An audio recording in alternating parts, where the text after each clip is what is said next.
Hey guys, let's see today how to turn on announce calls on iPhone.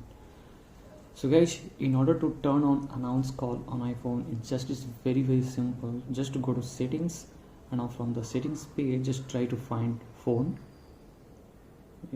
Yeah, here you go. Just tap on it, and now guys, from here, you can see over here announce call. Just tap on it, and now guys, there are four options coming. Always, if you select that, for me it's selected always, because if you select always, so always, that means always announce incoming calls. If you select headphones and car, it will announce only whenever you are headphones and car, and if you select headphones only, so it will announce calls whenever you are on headphones using.